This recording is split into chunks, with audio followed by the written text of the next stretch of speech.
grew up in Boston, and he grew up every day of his life eating Boston baked beans, and he just loved Boston baked beans. And it made him real strong, made him real healthy. He grew to be like 6'5". He was a wrestler. He always ate his Boston baked beans.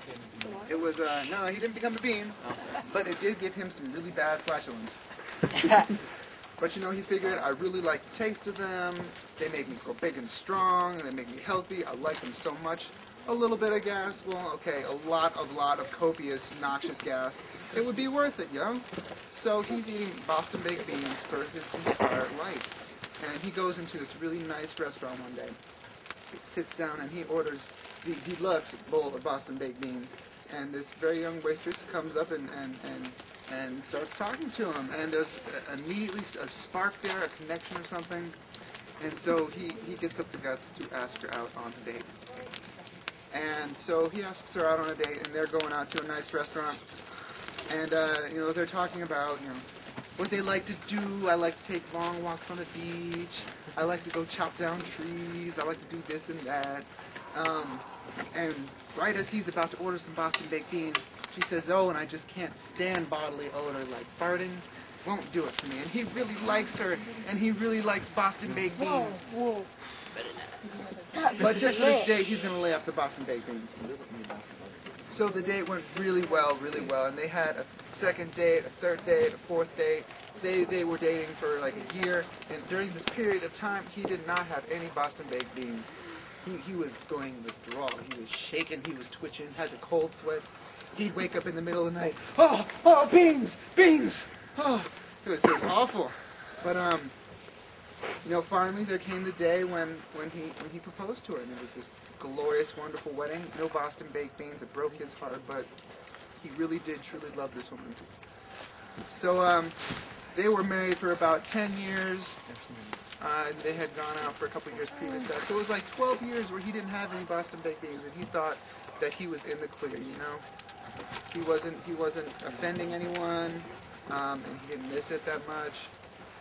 But he's driving home on their 10th anniversary, and he's on the highway. He sees this sign: "Eat at Joe's, 10 miles away. Boston baked beans, $1 special."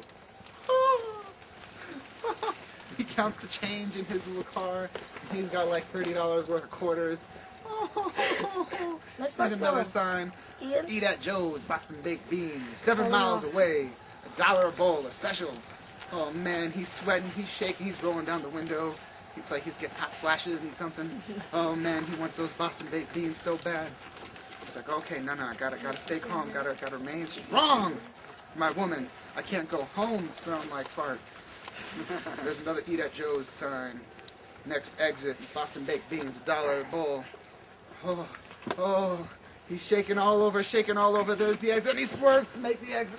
Cuts across all kinds of cars. And he pulls over, and he's sitting up front of the restaurant. The car is still running, and he's got white knuckles on the steering wheel. Oh man. And he goes in, and he orders a bowl, and he sits and he stares at it. Oh, and he eats the whole thing in like 3 seconds. Whoa. It was the most delicious bowl of Boston baked beans he had ever had. And you know what? He didn't really feel anything in the stomach. Didn't feel rumbly. Didn't feel a little bloating.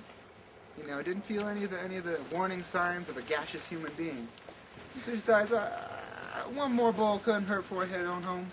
So he orders another bowl and another bowl, and then there's like 10 empty bowls sitting in front of him, and he pays the tab, and he's like, I hope I didn't wreck my appetite. I mean, I'm sure my wife had this wonderful thing cooked, but 10 bowls of Boston baked beans. I got room for at least 20 more. But just at that moment, he felt a rumbling. He says, oh no, I know what that is. I know exactly what that is. I gotta get out of here, quick.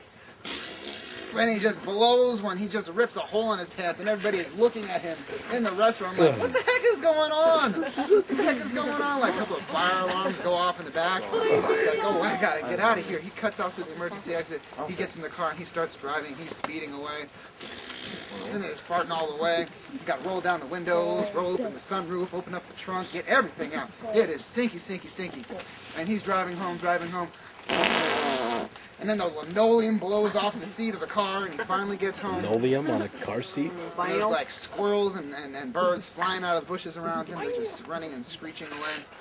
And he gets up to the front porch, and he's about to put his key in the lock, and he's, oh, no, I gotta... And he runs behind the bush. He cuts another one, and all the leaves turn brown and fall off. It's really disgusting. This man does not know what to do. He's like, oh, he's gonna hate me forever. I can't control it. I can't control it. And so he's standing out front on the lawn, pretending like he's watering the lawn, and every now and then he'll just spray the water behind him. Maybe that'll do something. And he feels like he's, completely cleared himself. He's voided himself of all this noxious methane gas. And he goes up to the front door and he sticks the key in the lock, and he's about to turn it, and his wife opens up the door. Hello, dear. She says, hello, honey. And then she puts this blindfold over him, right? And she says, I've got a surprise for you. Now be quiet. And she leads him into the dining room and sits him down and says, now don't take the blindfold off, I'll be right back. All of a sudden, the phone rings, and he listens very carefully, and he's sweating because he's got to cut one so bad.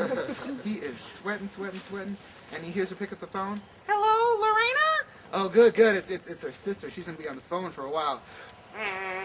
So he cuts another one, and oh man, that's stinky. So he takes the dinner napkin and he's waving it around, folds it up, puts it back down. They're still on the phone. It's gonna be a while. Oh man, he blew the varnish right off the chair. Gets out the napkin, busts out the Banaka tube. Okay. I think I'm feeling. Oh no! Oh, another crap! Oh. And she's still on the phone. So this time is really bad. He's like waving around, he's shaking his butt in the air, and he's spraying the Banaka all around him. And then he hears her hang up the phone, and he quickly sits down, folds up the napkin like nothing happened. And, mind you, he's got his blindfold on. You can't really see how silly he looks. And so she takes off the blindfold, and guess what's in front of him? The beans. No, 12 dinner guests. Is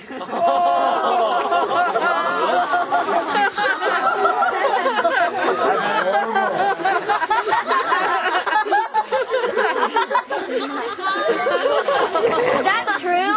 Yes, that is true. I don't believe it. Have you ever known someone to eat 10 bowls of beans in one sitting? No. I'll do it. I've seen his uncle do it. Good, I'm glad you know. It's all right. Another funny one. I swear I don't do that. Calaveras County Monster Story. No. Calaveras County say the- Monster. No! I don't know. Don't leave it. it in I'm there sorry. too long, it's going to burn you next time you drink. He knows it. I think that's enough for now. Yes, David.